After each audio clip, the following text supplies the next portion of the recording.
നമസ്കാരം. Raf talk ഫുട്ബോളിലേക്ക് അവർക്കും സ്വാഗതം. വേൾഡ് കപ്പ് ക്വാളിഫിക്കേഷൻ ഓൾറെഡി നേടിക്കഴിഞ്ഞതാണ് അർജൻറ്റീന. പക്ഷേ ലാറ്റിൻ അമേരിക്കയിൽ തങ്ങളല്ലാതെ മറ്റൊരു രാജാക്കന്മാരില്ല എന്നവർക്ക് ഒരിക്കൽ കൂടി ഊട്ടിയുറപ്പിക്കണം. അതുകൊണ്ട് ശേഷിക്കുന്ന വേൾഡ് കപ്പ് ക്വാളിഫയർ മത്സരങ്ങളും വിജയിക്കണം. ഈ മാസം 2 ക്വാളിഫയർ മത്സരങ്ങൾ അവർ കളിക്കുന്നു. ആദ്യ മത്സരം ജൂൺ 5-നാണ്. ഇന്ത്യൻ സമയം പറയുമ്പോൾ ജൂൺ 6-ന് പുലർച്ചെ 6:30-നാണ് ചിലിക്കെതിരെ അവരുടെ എവേ മത്സരം. പിന്നീട് ജൂൺ 11-ന് പുലർച്ചെ ഇന്ത്യൻ സമയം 5:30-ന് അവർ കൊളംബിയക്കെതിരെ സ്വന്തം മൈതാനത്തും കളിക്കുന്നു. ഈ മത്സരങ്ങൾക്കായിട്ടുള്ള അർജൻറ്റീനയുടെ ട്രെയിനിങ് ക്യാമ്പ് ഇപ്പോൾ ആരംഭിച്ച് കഴിഞ്ഞിട്ടുണ്ട്. ക്യാമ്പിലേക്ക് താരങ്ങൾ എത്തിക്കൊണ്ടിരിക്കുകയാണ്. എസൈസ പ്രോപ്പർട്ടിയിലേക്ക് ഇന്നലെ തന്നെ പ്രമുഖ താരങ്ങളൊക്കെ എത്തിയിട്ടുണ്ട്. ഇന്നലെ വന്നവരിൽ എമിലിയാനോ മാർട്ടിനസ് സ്ക്വാഡിലേക്ക് എത്തിയിട്ടുണ്ട്. പ്രമുഖ താരങ്ങളിൽ ഒരാൾ അദ്ദേഹം എത്തിയിരിക്കുന്നു. അതുപോലെ റോഡ്രിഗോ ഡി പോൾ എത്തിയിട്ടുണ്ട്. ക്യൂട്ടി റൊമേറയും ഹൂലിയൻ ആൽവേരസും പുതുതായിട്ട് വിളിക്കപ്പെട്ടിട്ടുള്ള മാരിയാനോ ട്രോയിലോയും എത്തിയിട്ടുണ്ട്. അതിന് ശേഷം പിന്നീട് ഫ്രാങ്കോ മസ്റ്റൻഡൂരോ അർജൻറ്റീൻ യുവതാരം ഇതാ ഇപ്പോൾ ടീമിനോടൊപ്പം ജോയിൻ ചെയ്തിരിക്കുന്നു. അങ്ങനെ ഓരോരുത്തരായിട്ട് സ്ക്വാഡിലേക്ക് വന്നുകൊണ്ടിരിക്കുകയാണ്. ഇന്നത്തോടുകൂടി ലിയോ മെസ്സിയൊക്കെ ജോയിൻ ചെയ്യും എന്നാണ് പ്രതീക്ഷിക്കുന്നത്.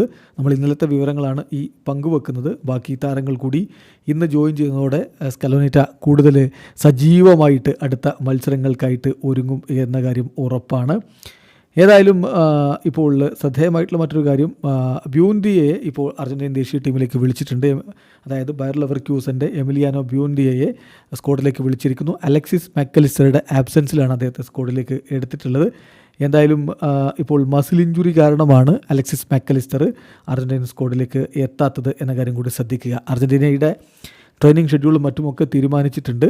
ഇന്ന് ട്രെയിനിങ് നടക്കും 11 മണിക്ക്. അർജൻറ്റീൻ സമയം 11 മണിക്ക് ക്ലോസ്ഡ് ട്രെയിനിങ് ആയിരിക്കും നടക്കുക. നാളെ ട്രെയിനിങ് ഉണ്ട്. അർജൻറ്റീൻ സമയം വൈകിട്ട് 5 മണിക്കാണ് ആ ട്രെയിനിങ് നടക്കുക. അതിനുശേഷം ബുധനാഴ്ച അതായത് ജൂൺ 4-ന് ലയണൽ സ്കലോനിയുടെ പ്രസ് കോൺഫറൻസ് ഷെഡ്യൂൾ ചെയ്തിരിക്കുന്നു. ഈവനിങ് ട്രെയിനിങ് ഉണ്ട്. അതിൻ്റെ സമയം എത്രയാണ് എന്നുള്ളത് ഇനിയും കൺഫേം ചെയ്യേണ്ടതുണ്ട്. അതിനുശേഷം അവർ സാന്റിയാഗോയിലേക്ക് ട്രാവൽ ചെയ്യും. അവിടെയാണ് അവർക്ക് ചിലിക്കെതിരെ കളിക്കാനുള്ളത്. അതിൻ്റെ സമയവും എപ്പോൾ ട്രാവൽ ചെയ്യും എന്നുള്ള കാര്യവും ഇനിയും കൺഫേം ചെയ്യേണ്ടതുണ്ട്. ഇതാണ് ഇപ്പോൾ അർജൻറ്റീൻ മാധ്യമങ്ങൾ നമുക്ക് നൽകുന്ന വിവരം. എന്തായാലും അവരുടെ ഫൈനൽ സ്ക്വാഡ് ലിസ്റ്റൊക്കെ നേരത്തെ കൺഫേം ചെയ്യപ്പെട്ടിട്ടുള്ളതാണ്. മികച്ച സ്ക്വാഡ് തന്നെയാണുള്ളത്. എമിലിയാനോ മാർട്ടിനസും ജെറോണിമോ റുള്ളിയും വാൾട്ടർ ബെനീറ്റസും അവർക്ക് ഗോൾ കീപ്പർമാരായിട്ടുണ്ട്. Nahuel Molina, Leandro Balerdi, Cristian Romero, Nicolas Otamendi, Nicolas Tagliafico, Valentin Barco, Mariano Troilo, പിന്നെ ലമനാക്കോ, ഫെക്കുൻഡോ മെദീന, ഇവാൻ ഫോയ്ത്ത് എന്നിവർ ഡിഫൻസിലുണ്ട്.